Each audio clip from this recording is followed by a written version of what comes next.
Welcome to the Classical U podcast. I'm Jesse Hake. I'm the director at Classical U. Classical U is a subsidiary of Classical Academic Press, a curriculum and monograph publishing company. At Classical U, we provide training for teachers and parents interested in learning more about classical education, how to deliver this method in your classrooms, in your homes. I mostly spend time talking with presenters and live learning event guests, and we look forward to sharing more with you as you tune in. Thank you.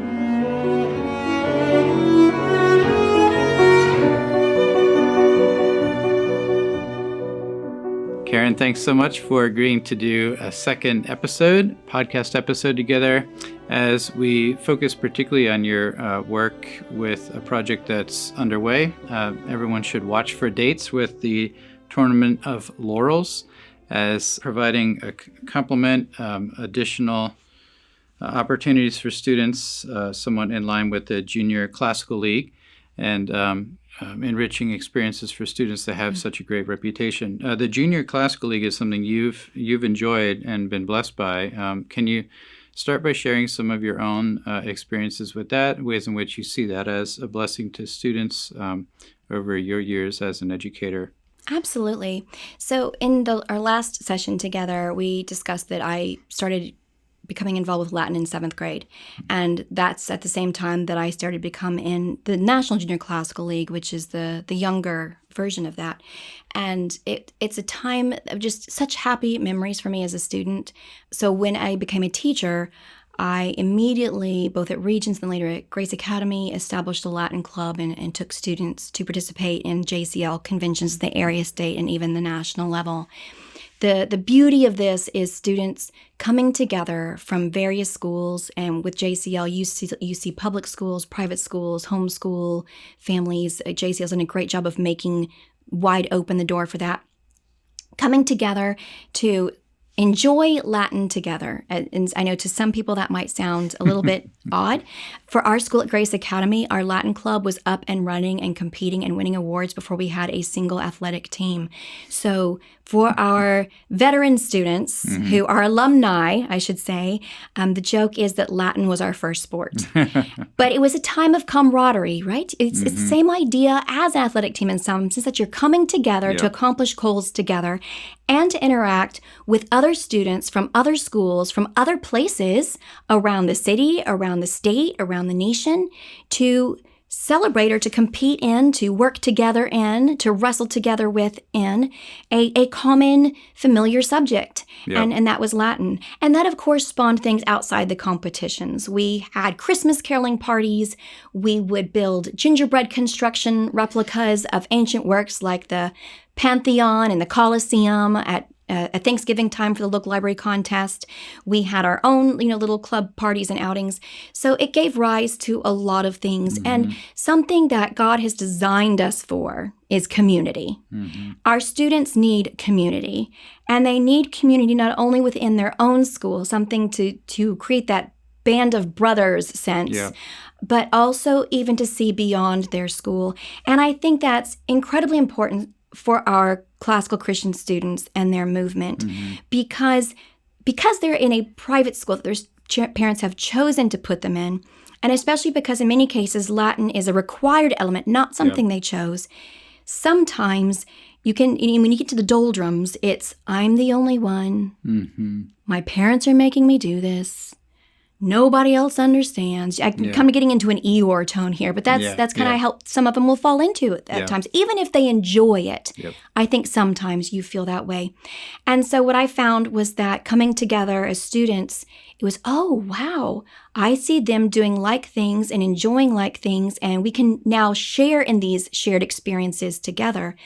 And so for many, many years, I have really had a dream to create something similar for classical Christian schools, not because I didn't love what JCL was doing, but because we're a different creature, if you will. Yeah. And I wanted to provide an environment that would allow for the exploration of ecclesiastical texts, of Christian history texts, or Christian related texts, not to the exclusion of Virgil and Cicero. I love those guys, and I want to continue to study Virgil and Cicero.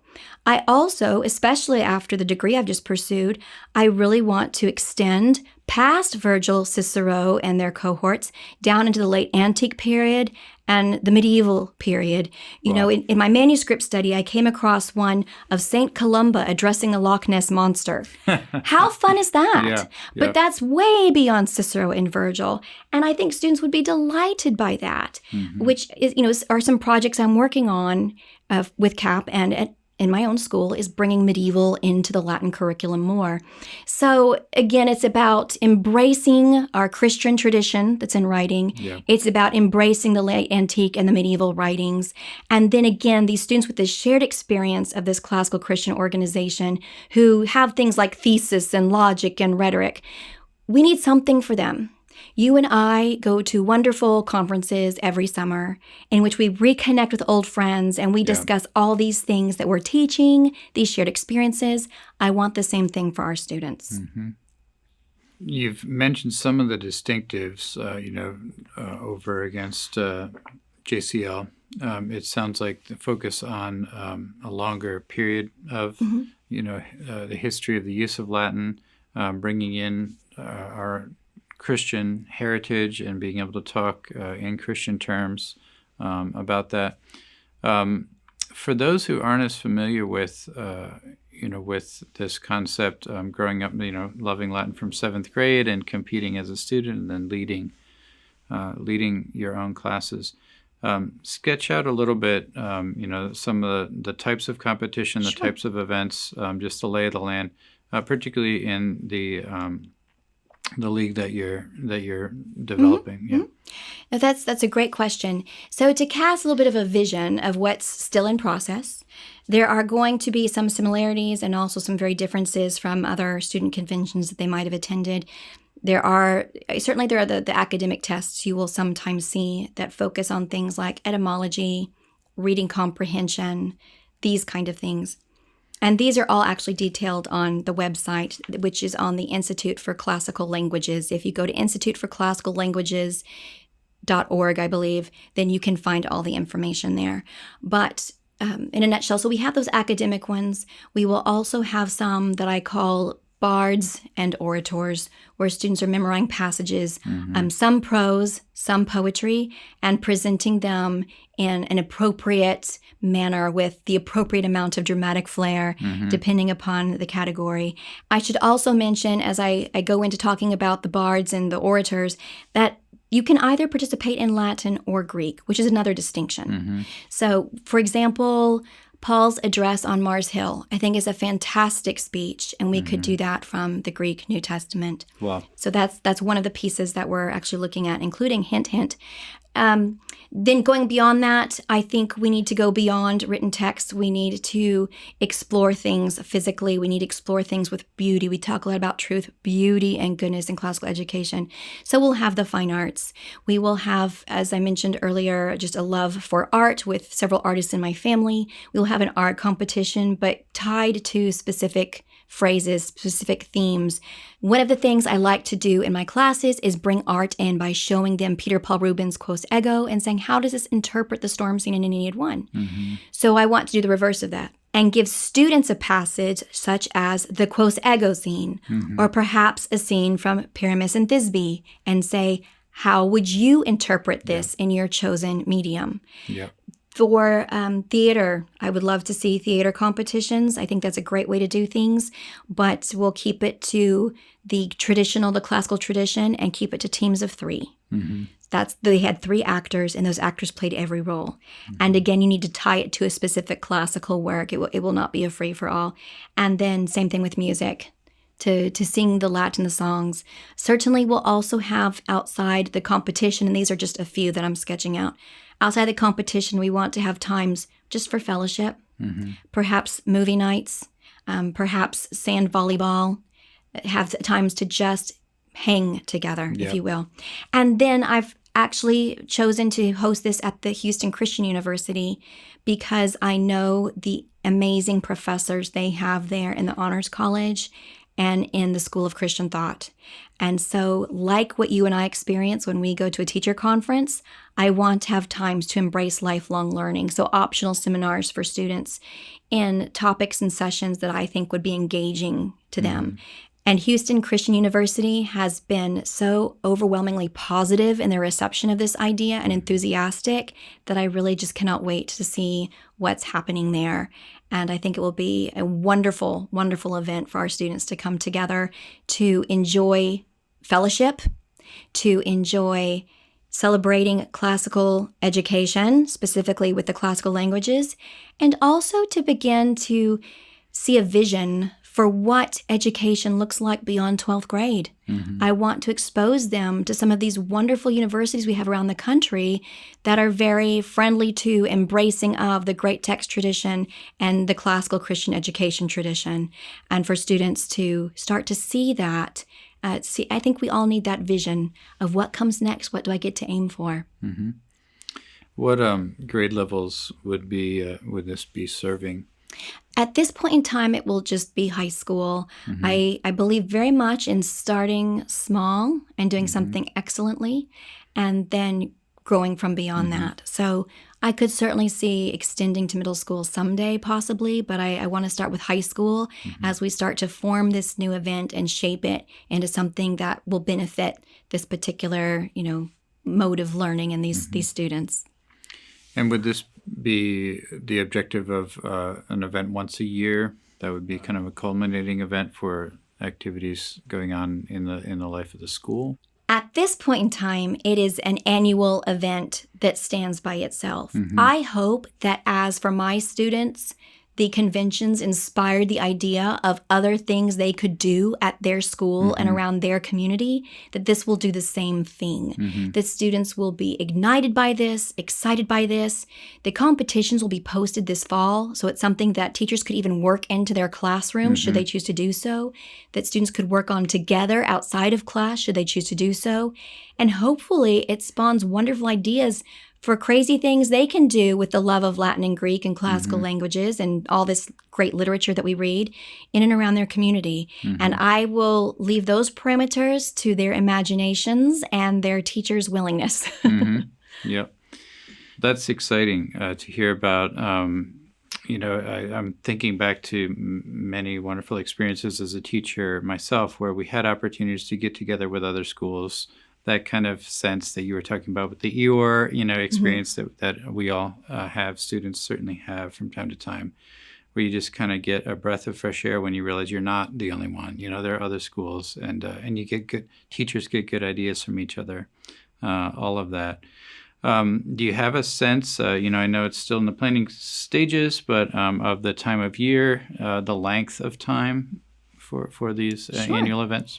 We're looking at July of 2024, and we're looking at about a 3 to 4 day period depending upon your travel schedule. So, for example, students would register and arrive on Wednesday, and then Thursday, Friday would be competitions, and Saturday would be celebratory concluding ceremonies and things like that. All of this would be at the university. And I should also add that part of the beauty of doing this at a university in the summer is that we will have use of the dormitories. And so it really becomes kind of like classics camp because we don't go back to our own hotels at the end of the day. We all stay on campus together, and we room together, and we eat together, and we fellowship together, and we compete together, and we enjoy classics together.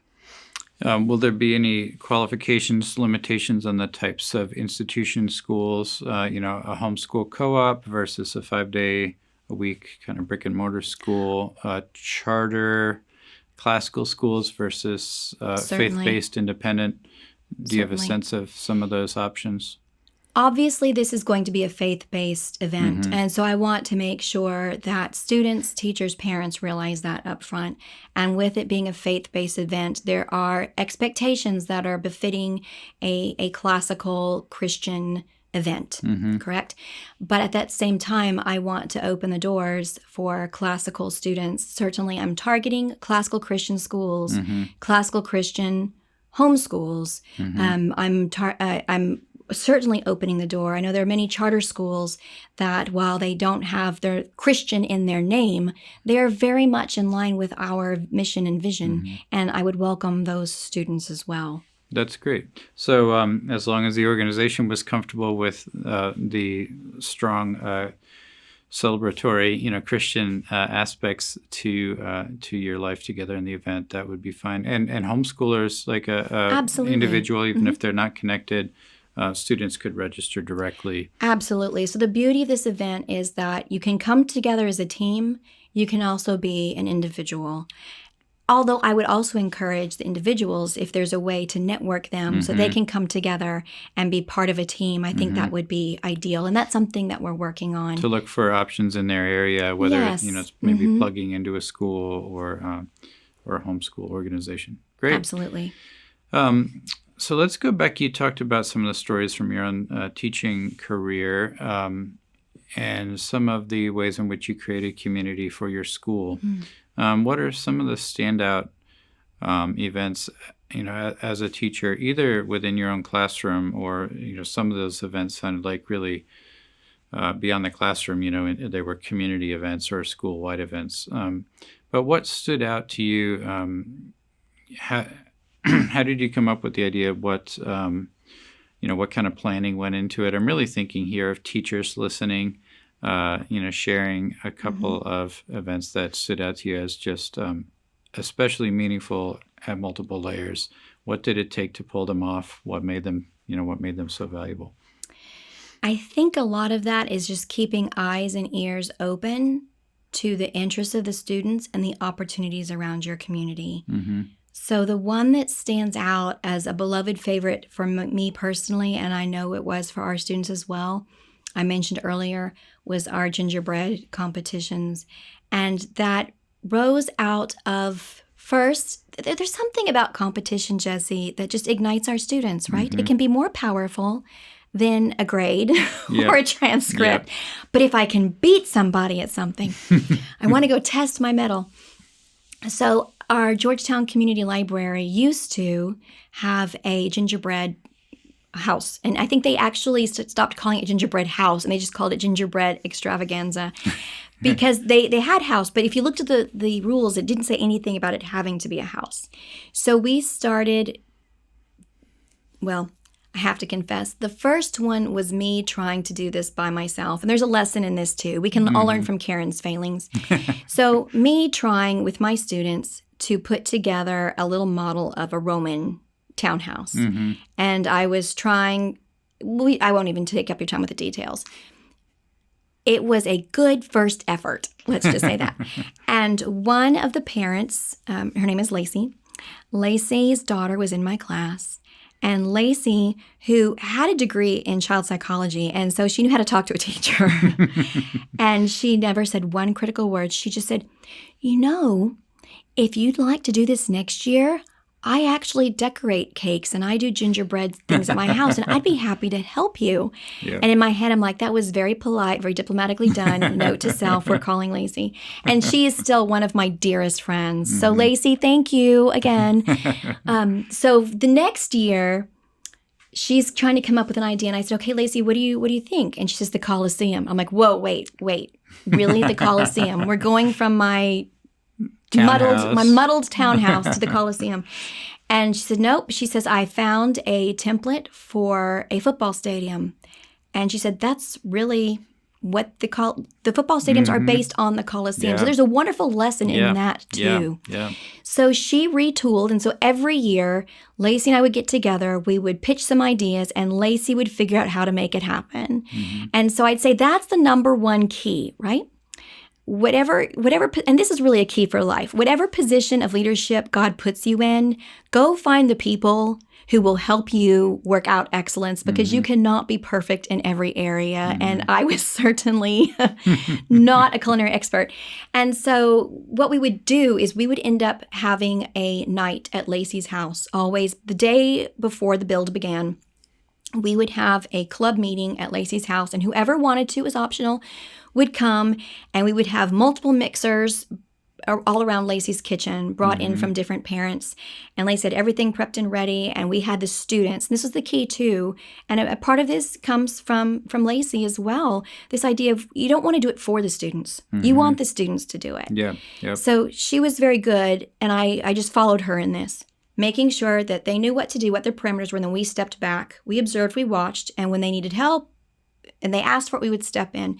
So we would do a mixing night, and then it would usually be a 2-day build and we would rotate through different classes. So students would come into class, here's your section, here's what you're going to do. You are going to be putting the icing down and building the tiers. You are going to be decorating the Christmas trees. Here's a secret. We always had Christmas trees. Always. Because, first of all, Saturnalia, Christmas, gingerbread, it was the season. And also because it always gave something to do to empty hands who needed something to do. But they were ice cream cones, upside down sugar cones decorated with frosting. So we would always do this 2-day build. And then after it had hardened, we would take it to the Georgetown Library for display. And then that was also a really neat moment because the students would go back to the library to see their work displayed by everybody else's, to vote for their work, which is very important. Yeah.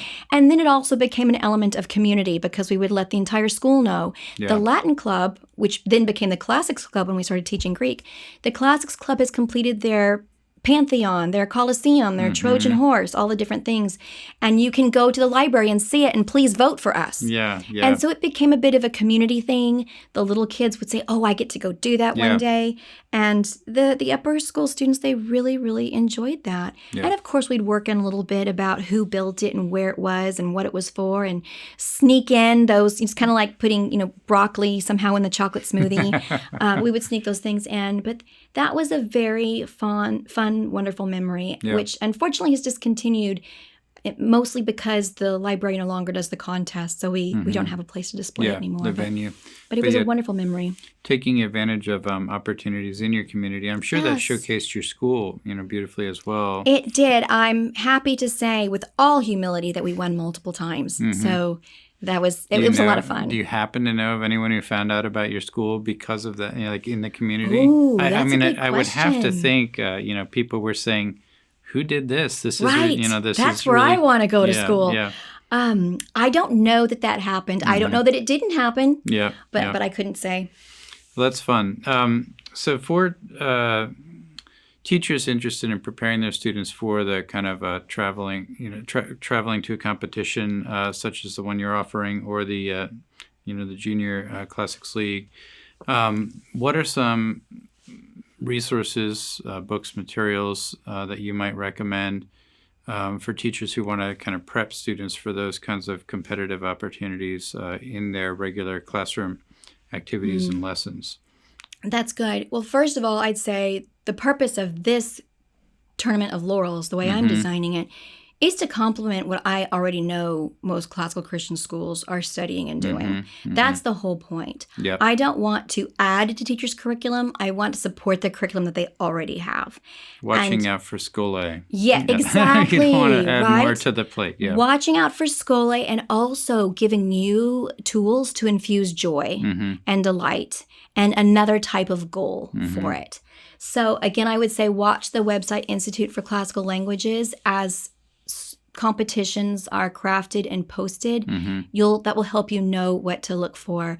But again, it should complement most of what you were doing. Now, there are some things, for example, as I mentioned earlier, that teachers will want to look out for in advance. For example, I mentioned the competition of the bards and the orators, that is poetry and prose that could be memorized in advance. And so those things would be posted in advance in the fall. And I will share a secret. My students were very successful in this in past competitions, and one reason is that I would see what that passage was in the fall, and I would incorporate it into my classical language class, Latin class, because they only had theirs in Latin, Latin class throughout the year. Yeah. So it became a class project for my students. Yep. Because as classical Christian schools, we put great value on memorization and speaking skills and the art of rhetoric. And if you go back and you look at how Rome trained their great orators, they had to memorize speeches of excellence and deliver them. It wasn't about creative writing. It wasn't about tell me about your favorite day in the summer. It was go look at Demosthenes, go look at Cicero, memorize his speech, and practice delivery. Those are your canons of rhetoric, right? So that's what we're doing, but in short, reasonable, appropriate pieces. So I'd say work that into your curriculum. Same thing, if music teachers, if you have a music class and you want to do a Latin competition song, or a Greek, I don't even know if there are Greek songs. I'm sure there are. I'm sure there are. But if you want to do a play, well, then this is something that perhaps your theater class, music class, I know at the end of the year, once the big performances are done, teachers are always looking for, okay, what do I do next to keep them interested? This could be something. This could be something where you have these little projects and students come up with their own ideas of how to interpret a work they've already read in your curriculum. Yeah. Because we're intentionally tying everything back to classical Greek and Latin works, right? So again, this is designed to help you creatively find ways to support and supplement your curriculum, not to give you something else to add to. So when you reference the Latin songs, are there resources for finding those? Is it student compositions? I would not promote student compositions, no. I would say look at all the great number of hymns that we have. That could certainly be some of them. Our lessons in carols, we love to do things like Veni Veni and Adeste Fideles. But it doesn't even have to be that. You'd be surprised, Jesse, to see how many songs have already been translated into Latin. It's not terribly hard to find. Even little booklets for Christmas carols, for example. Tons of little Christmas carols. And I don't mean Veni Veni, which is kind of a carol, but even things like Rudolph the Red-Nosed Reindeer and Frosty the Snowman. So I think you actually would not have a hard time finding those things and making them a fun part of your Latin or Greek routine. So you're really thinking of a lot of it would be Christian, beautiful traditional Christian music. I mean, when you mention Greek, Kyrie eleison, there's many beautiful musical settings of that ancient prayer. Yes. Now there is Gaudeamus Igitur, the celebratory graduation song we see in Latin. But yes, a lot of it is going to be faith-based. And at this kind of a tournament, we very much welcome and celebrate that. Wonderful. So going back to your 7th grade year, what jumped out in your experience there? I know you referenced the love of teachers, that which you've mentioned this in our 2 podcast episodes a couple of times, but that transfer of the love of the teacher for a subject transferring to the student as they pick up the love. It's almost as much them responding to the teacher's love as they are responding to the subject itself. I think so. But as a 7th grader in the Latin material itself, what jumped? Can you remember anything back to 7th grade? So I will start with middle school and jump to high school. In 7th grade, and I cannot tell you exactly what moment it was because we certainly were not reading original text in 7th and 8th grade. It suddenly dawned on me at some point in my 7th grade year, if I can learn to read Latin fluently, then I suddenly have a treasure trove of history books, original texts that I can read, not as somebody else interpreted them and translated them, but as the author himself or herself wrote them, the words they chose. And that excited me because I loved history. And of course, you can kind of see that now play fast forwarding, we won't say how many years, to my study at Edinburgh, where that's what I'm trying to do is put these pieces together. And so that, I think, captivated my mind. And I thought, ooh, this could be absolutely fantastic to be able to read. And of course, the more I studied, the more I realized just how broad Latin was in terms of genre and how long it was around in terms of history and how many authors in all those times and places would have put their stories down in Latin. And then, so that kind of started me. It jump-started the engine. But I have to give all credit to Susan Fugate, my high school Latin teacher, for really infusing the beauty and the passion. I can remember her 9th grade was the hardest year because we get to the subjunctive, it was all the harder things. And I remember her telling us over and over again, stay with me one more year. Stay with me one more year because it's when you read Latin literature that you will really, truly enjoy the beauty of it. Mm-hmm. And she was phenomenal in the way she would bring wonder into a classroom. I can remember at one point in time very clearly, we were reading Catullus's poetry, and there was some poem, and forgive me, Mrs. Fugate, I cannot remember which poem it was, but something about Catullus and his little bean pod boat. Mm-hmm. She brought in a great big giant bowl of water and a bunch of bean pods and taught us how to take the peas out and use toothpicks to make little boats and float them around in the pot so that we would understand what the poet was getting at. Yeah. So things like this. It is with Susan Fugate that I went to Rome for the very first time. And we walked around the city, and she would point to things and say, do you remember when we read this together? Mm-hmm. Here it is. Wow. And I remember walking around that city with her and thinking, Lord, I want to do that someday. Mm-hmm. And then in 2016, it was my first time to take students to Italy, which included my eldest son, and was able to realize that dream. So again, it was also, she was just a great mentor to me in every way. And I will get too choked up if I start to talk about it any longer. But she was just a phenomenal person who infused not only a love of Latin within my soul, a love of teaching, a love of literature. And I remember taking Latin from her and saying, this is not a course in a language. This is a course in world knowledge. Mm-hmm. And that is what I have done my best to infuse into my courses, partly in honor for her and what she did for me, and partly because I just believe it's absolutely what our students need and what speaks to their soul. That's beautiful. Thank you. I'm hearing a gift that you were given in 9th grade. You just wanted to give it, to someone else. And your use of the phrase world knowledge, just a kind of confidence and a sense of the wonder and the breadth, the meaningfulness of the human experience. Absolutely. Yeah. Thanks so much. I've appreciated our conversations together. Thank you so much for having me. It's always such a great joy to be here with you and Team CAP. Thank you.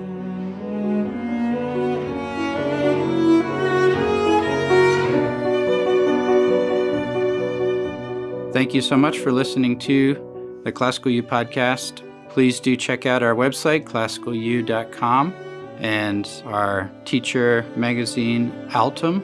We hope you've enjoyed these conversations with presenters and live learning event hosts with Classical U.